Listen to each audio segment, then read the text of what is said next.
Welcome to another episode of the Brown and Black podcast. My name is Jack Rico. And I'm Mike Sargent. And every week we take a look at race and pop culture through a brown and black lens.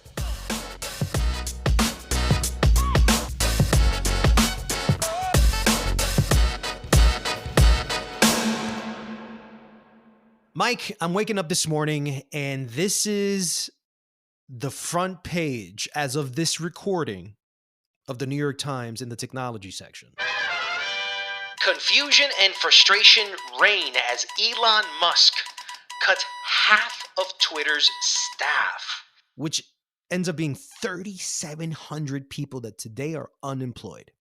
The layoffs hit across many divisions, including the engineering and machine learning units, the teams that manage content moderation, and that is probably the most crucial of all the things, and the sales and advertising departments.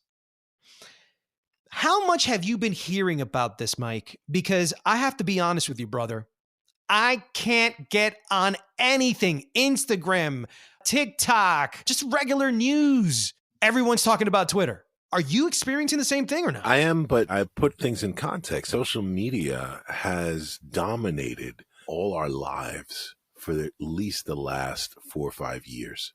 And when I say dominated, meaning traditional news sources go to social media. On the news, they show quotes from Twitter.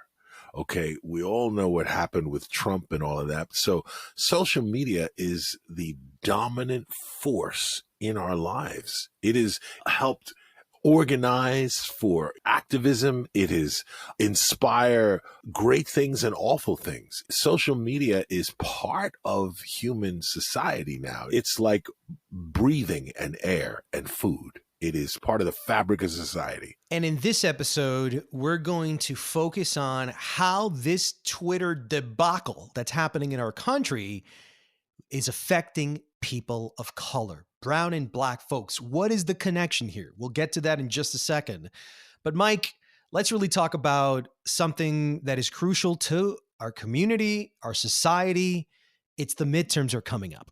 For you, we've seen the documentaries, we've read the books, we've spoken to the bigwigs. We know what's going on with technology and the polarization of ideas in this country. Ever since social media was created in this country, the polarization went to 10, screw it, to 20. And now I'm just wondering what free speech means for Twitter and social media come the midterms for brown and black folk. Well, also, here's the question. What is the cost of free speech? What do you mean? The business model that we're used to, and this is how most things are introduced in society. It's free until you become dependent on it, and then they can start charging you for it. You know, whether it's okay.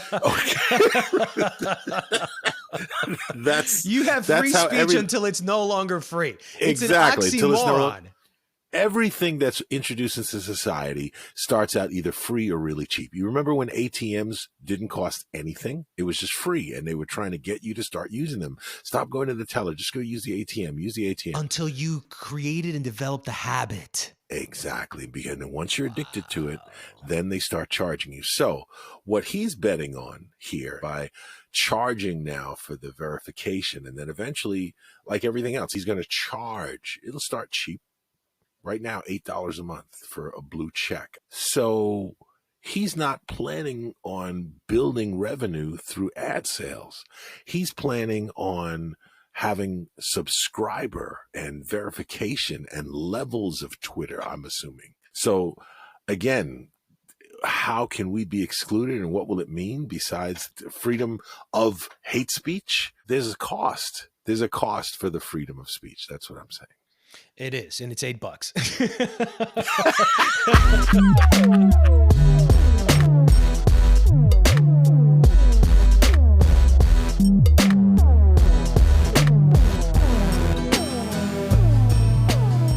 Now, I got to ask you, is Kanye going to buy Parler? Is that what's going to happen next? Are we going to have the most polarizing people in charge of this part of our media? There is talk that Donald Trump's going to come back and announce it on Twitter. There's talk that Kanye also will be let back in.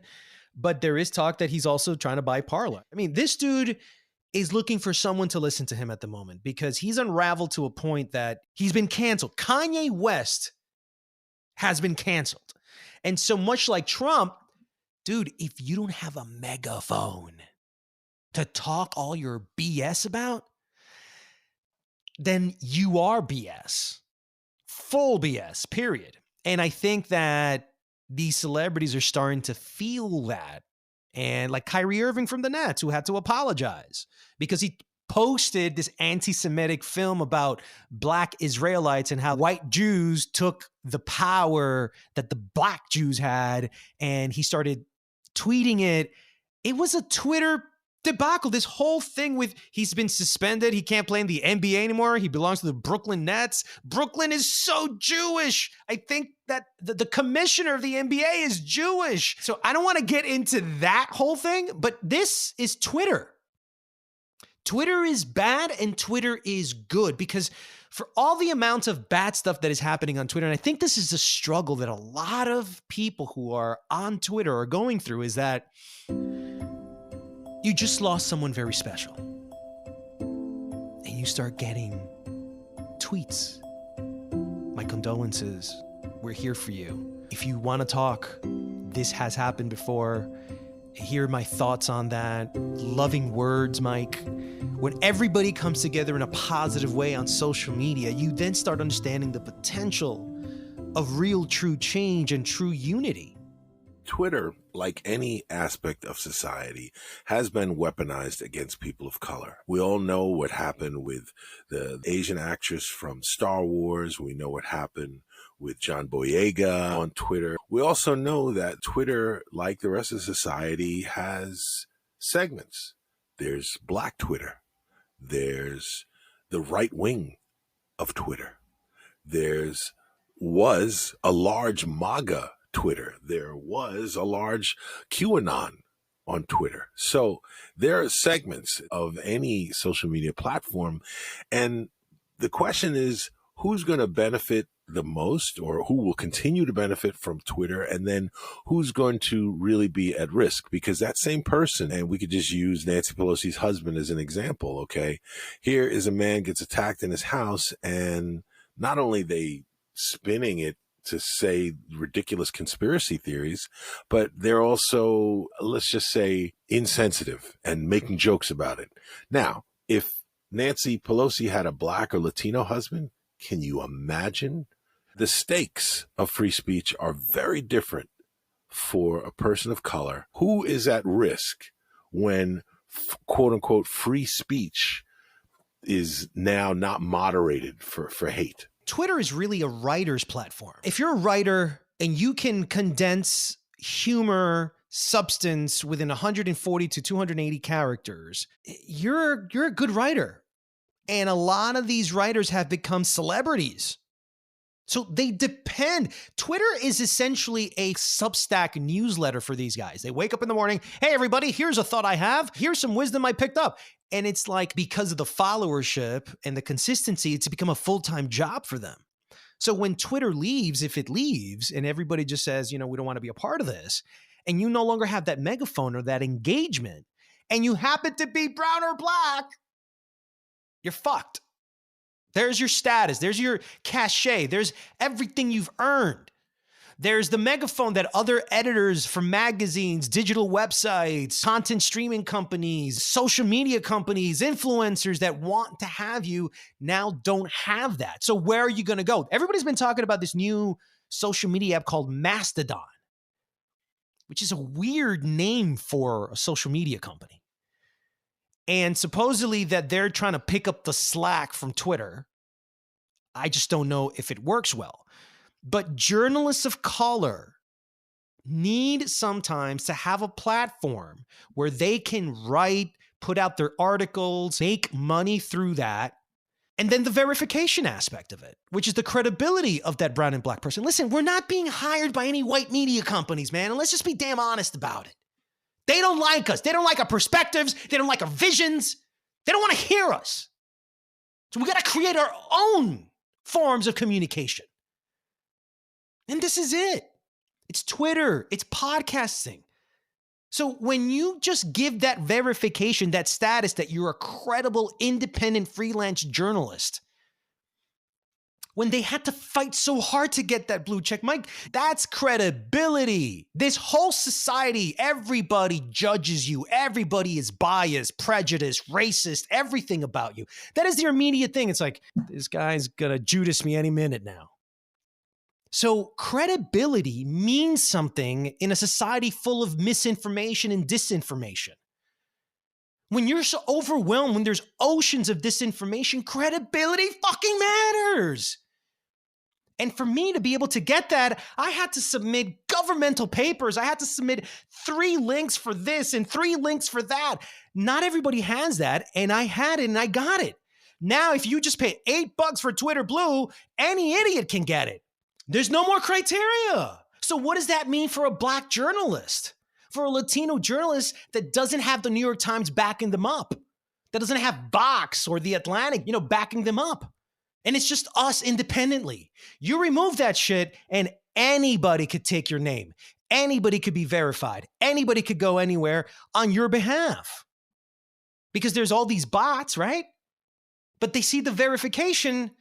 That's what lets publicists, that's what lets studios know, that's what lets people know that you're not full of crap, that you're not some sort of scammer or salesman, that you're legit, that I can trust you and pay you money for you to be a professional and deliver what you need. And we need that. When we don't have that, then the noise is overwhelming and people can't discern who, what, or what. I'm going to let my verification go. I'm just saying it right now. Status is earned. Status is not bought. I've earned my status. And if you just want to give that away, I am not paying for that. I will not pay for that out of principle. Keep it, take it, screw it. I'll find another way for people to know that I'm verifiable. Screw it.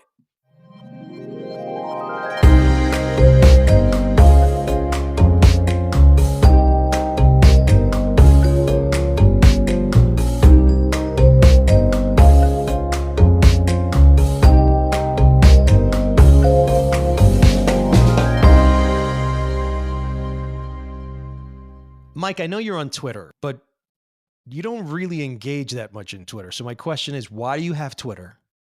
And do you really give 2 hoots about this Twitter debacle? That's a very good question, Jack, because do I give 2 hoots? Let's say yes and no. The no part is that, no, I don't really engage that much on Twitter. I have Twitter, yes. Do I have over 1,000 followers? Yeah. But I don't tweet a lot. I repost things that you tweet. I repost Brown and Black tweets. So I don't do a lot on Twitter. I don't do a lot on social media in general. Not a lot. I'm aware of its impact. Let's put it like that. Here's the biggest danger I see, especially that he's doing this right before the election. So one of the biggest problems, I think, with Twitter is the amount of misinformation that can be flooded now without any content moderation. And how can Twitter change the course of this country? That's what concerns me. So let me get this straight. That's the thing that concerns you as a black man, but not the proliferation and the prevalence that we now see of the N-word all over Twitter. That didn't piss you off? Well, here's the thing. Did it piss me off? Let's put it this way. It doesn't piss me off any more than seeing the KKK or whatever they call themselves today, the Proud Idiots, whatever the white supremacist groups call themselves. The fact that they're marching, the fact that they're at ballot boxes with guns, intimidating voters and taking video, that shit pisses me off. That on the ground shit pisses me off. What a bunch of fucking trolls do online, and cowards can just say the N-word because they're free to say it. That's annoying. It doesn't piss me off like on the ground shit does. This reminds me, Trevor Noah recently spoke about this, and I want you to hear what his plan was about Twitter, white people, and the N-word. If you ask me, if Elon Musk wants to make money from Twitter, what he should do, don't charge people for blue check marks. No, charge white people to say the N-word. Twitter will be the most profitable company in history. Racists are going to be taking out loans. I need a bit of extra cash. My neighbors are so goddamn loud. I could use this. Yes, I fucking love it. I love Trevor Noah. I love that sentiment. Listen, I love it. I love it. It's true because the N-word usage has jumped 500% since Elon Musk bought Twitter.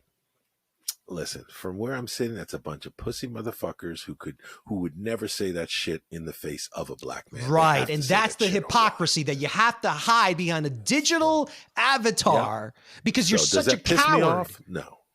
That doesn't piss me off. What pisses me off is that same fucking coward will come out with a submachine gun and stand in front of a ballot box. That pisses me off. Stay at home and write the N-word all you want, you stupid pussy motherfucker.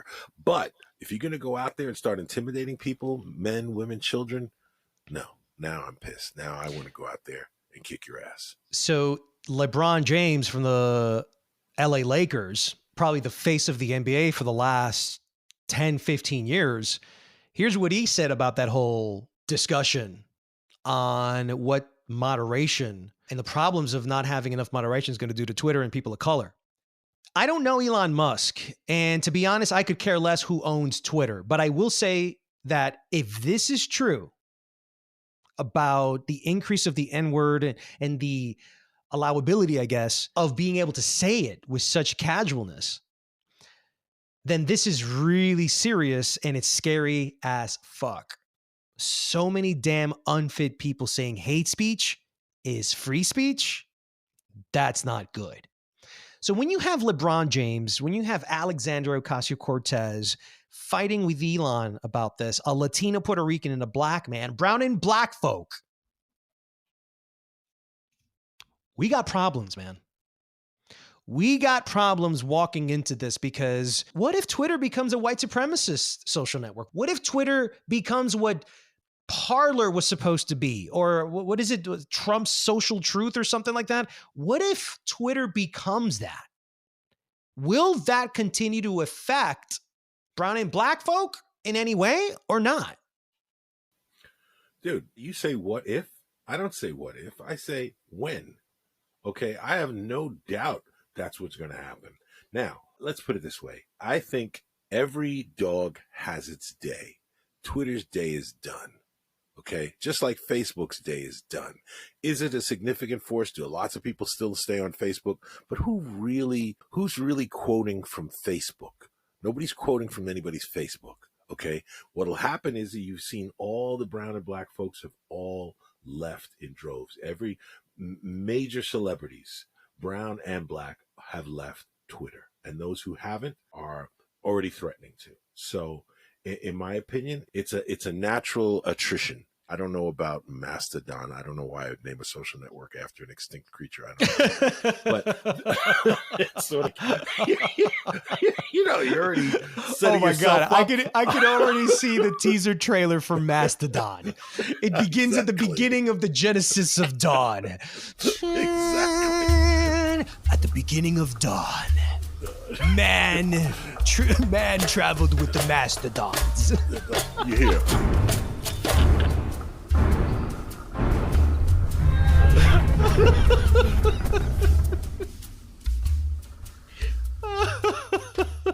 So maybe that's what they think. It's like this giant creature. I don't know. But to me, I just feel its time is done. And I think everything eventually becomes something else. I've watched what's happened with LinkedIn. And LinkedIn was a place like for networking, and all of a sudden, people start putting like their personal stuff on there. Hey, I'm here in the kitchen, cooking my dish. Yeah, exactly. They treat it like every other social media.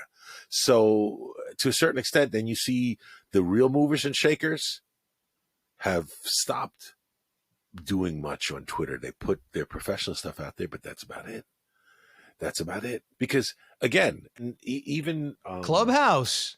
Oh my God, that's the best case study. Yeah, that's the best case study. And that just was accelerated. It was hot for a minute. Now, that's right. I still have Clubhouse on my phone. It's like you forget because you haven't looked at you haven't looked at freaking Clubhouse for so long. And when Clubhouse hit, everybody had their own version of Clubhouse.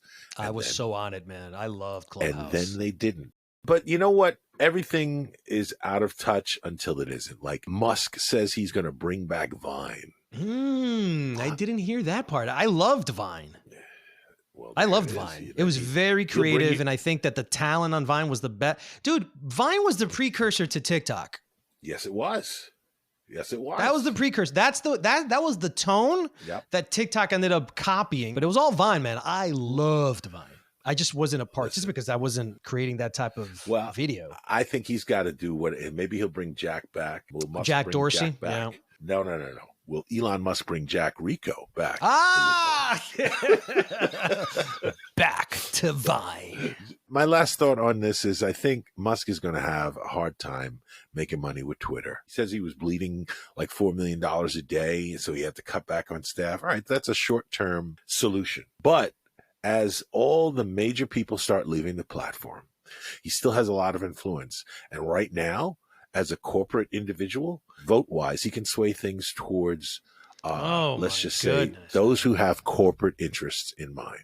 I heard that the government was planning on ousting Elon Musk because Saudi money is a part of the Twitter purchase price. And now they got China with TikTok in the United States and the Saudis on Twitter. So the government might actually do something very shocking here, which is what Trump was alluding to before with TikTok, which is either to ban it or to somehow outright buy it. So it'll be very interesting to see what the government thinks about this and how it could affect national security, quote unquote, to make sure that type of free speech or hate speech, free hate speech, doesn't really filter to every single individual because of this.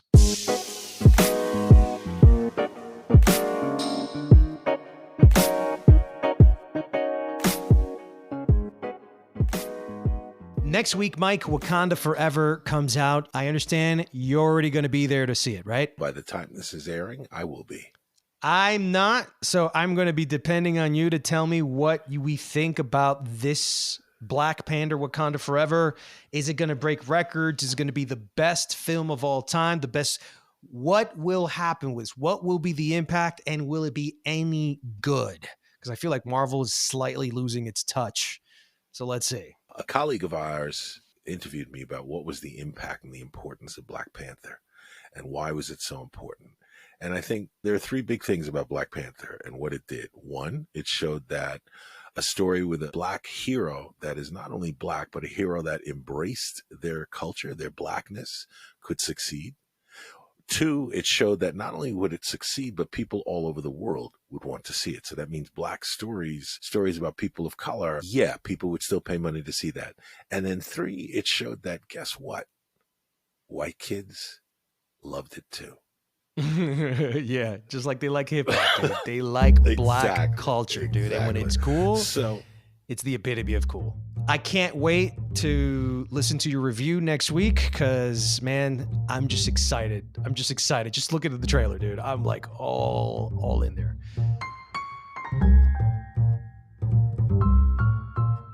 All right, guys, so that's it for this episode of Brown and Black. If you would like to support this podcast, please subscribe and leave a review. Your help will allow us to be heard by many more people.